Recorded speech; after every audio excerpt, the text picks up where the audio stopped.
ഒരു തവണയെങ്കിലും സോഡയും അതുപോലെ തന്നെ നാരങ്ങ സോഡയും കഴിക്കാത്ത ഒരു മലയാളി പോലും ഉണ്ടാവില്ലെന്ന് നമുക്ക് എല്ലാവർക്കും അറിയാം അല്ലേ? എന്നാൽ നമ്മുടെ ശരീരത്തിന് ഏറ്റവും ദോഷം ചെയ്യുന്ന ഒന്നാണ് സോഡ കൊണ്ടുള്ള ഈ പാനീയങ്ങളെന്ന് ആർക്കെല്ലാം അറിയാം. ഇതെങ്ങനെയാണ് നമ്മുടെ ശരീരത്തിന് ദോഷമാവുന്നത്, ഇതുണ്ടാക്കുന്ന ആരോഗ്യ പ്രശ്നങ്ങൾ എന്തെല്ലാം എന്നതിനെക്കുറിച്ചാണ് ഇന്നത്തെ വീഡിയോയിലൂടെ നമ്മൾ നോക്കാൻ പോകുന്നത്. അപ്പോൾ എല്ലാവർക്കും നമ്മുടെ ഈ ചാനലിലേക്കും വളരെ പ്രധാനപ്പെട്ട ഇന്നത്തെ ഹെൽത്ത് ഇൻഫോർമേറ്റീവ് വീഡിയോയിലേക്കും സ്നേഹത്തോടെ സ്വാഗതം. ഞാൻ സജോയ്. കാർബോണേറ്റഡ് ആയ എല്ലാ പാനീയങ്ങളും ആരോഗ്യത്തിന് വളരെയധികം ദോഷം ചെയ്യുന്നതെന്ന് നമുക്ക് എല്ലാവർക്കും അറിയാം. ഇത് കേട്ടപ്പോൾ നമ്മുടെ എല്ലാം മനസ്സിൽ തെളിഞ്ഞു വന്നത് പ്ലാച്ചിമടയിൽ ഉണ്ടാക്കുന്ന നമ്മുടെ ആ കോളയും ഒപ്പം മാർക്കറ്റിൽ ലഭിക്കുന്ന മറ്റ് പ്രധാനപ്പെട്ട ബ്രാൻഡഡ് ആയിട്ടുള്ള കോളകളുടെയും ചിത്രമായിരിക്കും അല്ലേ? ഇവയെ പോലെ തന്നെ നമ്മുടെ ശരീരത്തിന് പ്രത്യേകിച്ച് കരളിന് ഏറ്റവും കൂടുതൽ ദോഷം ചെയ്യുന്നതാണ് നമ്മൾ സാധാരണ കുടിക്കാറുള്ള സോഡയും സോഡ കൊണ്ടുള്ള മറ്റ് പാനീയങ്ങളും. ഈ ടോപ്പിക്കിലേക്ക് കടക്കുന്നതിന് മുമ്പായി ഞാൻ മുമ്പ് ജോലി ചെയ്ത ഹോസ്പിറ്റലിൽ വന്നൊരു പേഷ്യന്റിനുണ്ടായ ഞെട്ടിക്കുന്ന ഒരു അനുഭവം നിങ്ങളുമായി പങ്കുവയ്ക്കാം. 55 വയസ്സുള്ള കണ്ടാൽ ആരോഗ്യവാനാണെന്ന് തോന്നുന്ന ഒരു മനുഷ്യൻ. എറണാകുളം മാർക്കറ്റിനടുത്ത് വർഷങ്ങളായിട്ട് ചെറിയ രീതിയിലുള്ള ഒരു ബേക്കറി ഷോപ്പ് നടത്തുന്നതാണ് അദ്ദേഹത്തിന്റെ ജോലി. അങ്ങനെയിരിക്കെ ഒരു ദിവസം ഉച്ചയ്ക്കായിരുന്നു ചോര ഛർദ്ദിച്ച് തലകറങ്ങി വീണ അദ്ദേഹത്തെ ആരൊക്കെയോ ചേർന്ന് നമ്മുടെ ഹോസ്പിറ്റലിലേക്ക് കൊണ്ടുവന്നത്. പ്രാഥമിക പരിശോധനയ്ക്ക് ശേഷം അദ്ദേഹത്തെ ICUവിൽ അഡ്മിറ്റ് ചെയ്യുകയും മറ്റ് ടെസ്റ്റുകൾക്കായുള്ള സാമ്പിളുകളും മറ്റും കളക്ട് ചെയ്യുകയും ചെയ്തു. ഈ സമയത്ത് കൂടെയുണ്ടായിരുന്നവർ അറിയിച്ചതിനെ തുടർന്ന് അദ്ദേഹത്തിന്റെ ബന്ധുക്കൾ എല്ലാവരും തന്നെ അവിടെ എത്തി. അങ്ങനെ കുറച്ച് സമയത്തിന് ശേഷം അദ്ദേഹത്തിന്റെ രോഗത്തെക്കുറിച്ച് അറിയാനായി നടത്തിയ ടെസ്റ്റുകളുടെ എല്ലാം റിസൾട്ട് വന്നു. റിസൾട്ട് കണ്ട ശേഷം അദ്ദേഹത്തെ നോക്കി അന്നത്തെ ഡ്യൂട്ടി ഡോക്ടർ അദ്ദേഹത്തിന്റെ ബന്ധുക്കളെ വിളിച്ചു അദ്ദേഹത്തിന്റെ രോഗാവസ്ഥയെക്കുറിച്ചും മറ്റും സംസാരിക്കുകയും ചെയ്തു. പിന്നീട് ആ പേഷ്യന്റിനെ വാർഡിലേക്ക് ഷിഫ്റ്റ് ചെയ്യുന്നു. അതിനുശേഷമാണ് ചില സംഭവ വികാസങ്ങളൊക്കെ അവിടെ അരങ്ങേറുന്നത്. എന്താണ് സംഭവം എന്ന് വെച്ചാൽ, രോഗിയായി ഇങ്ങനെ ഒരു അവസ്ഥയിൽ എത്തുന്നതിന് മുമ്പ് അദ്ദേഹത്തിന്റെ കൂടെ കളിച്ചും ചിരിച്ചും നടന്ന അദ്ദേഹത്തിന്റെ മക്കൾ അദ്ദേഹത്തോട് മിണ്ടാതൊരു മൂലയിൽ നിൽക്കുന്നു. ഭാര്യയാകട്ടെ എന്തൊക്കെയോ പറഞ്ഞ് അദ്ദേഹത്തെ ശകാരിച്ചും കൊണ്ടിരിക്കുന്നു. അപ്പൊ ഈ ഒരു സന്ദർഭത്തിലായിരുന്നു അവിടുത്തെ ചീഫ് ഡോക്ടർ റൗണ്ട്സിനായി അങ്ങോട്ടേക്ക് കടന്നു വരുന്നത്. വളരെ രസകരമായിട്ട് രോഗിയുമായി സംസാരിക്കുന്ന ആ ഡോക്ടർ വന്നപാടെ പേഷ്യന്റെ ഫയൽ നോക്കിയിട്ട് രോഗിയോട് ഇങ്ങനെ പറഞ്ഞു, നല്ല അടിയാണല്ലേ, പക്ഷെ ഇനി അടിച്ചു കഴിഞ്ഞാൽ അടിച്ചു പോകും. ആട്ടെ, ദിവസവും എത്ര പെഗ് വരെ അടിക്കും? ആ രോഗിയായ ആ ചേട്ടന്റെ ഭാര്യയും ഈ കാര്യം പറഞ്ഞു തന്നെയായിരുന്നു അത്രയും നേരം അദ്ദേഹത്തോട് വഴക്ക് പിടിച്ചുകൊണ്ടിരുന്നത്. കുറച്ച് മണിക്കൂറുകൾക്ക് മുമ്പ് രോഗിയായ അദ്ദേഹത്തിന്റെ റിസൾട്ട് കണ്ട ഡ്യൂട്ടി ഡോക്ടറും അദ്ദേഹത്തിന്റെ ഭാര്യയോട് പറഞ്ഞതും ഇത് തന്നെയായിരുന്നു. അമിതമായി മദ്യപിക്കുന്നവരിൽ കാണുന്ന ലിവർ സിറോസിസ് എന്ന രോഗമാണ് അദ്ദേഹത്തിനെന്ന്. അതറിഞ്ഞിട്ടായിരുന്നു രോഗിയായ ചേട്ടന്റെ ഭാര്യയും അദ്ദേഹത്തോട് വഴക്ക് പിടിച്ചുകൊണ്ടിരുന്നത്.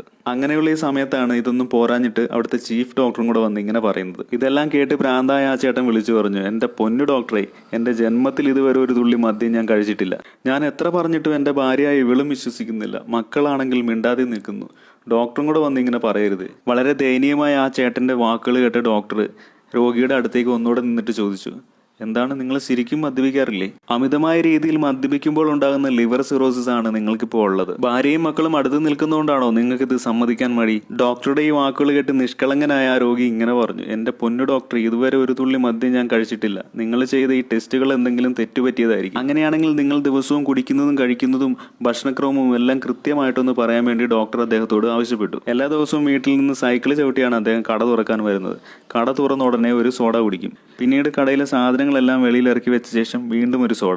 അതേപോലെ തന്നെ സോഡ നാരങ്ങ ഉണ്ടാക്കിയ ശേഷം മിച്ചം വരുന്ന സോഡയും അദ്ദേഹം കുടിക്കും. പിന്നെ ഉച്ചയ്ക്ക് ഭക്ഷണം കഴിച്ച ശേഷം വെള്ളത്തിന് പകരമായി സോഡയാണ് കുടിക്കുക. പിന്നെ കുറച്ചു നേരം ഇരുന്ന് കഴിയുമ്പോൾ വയറ് ഗ്യാസ് കയറി നിറയും.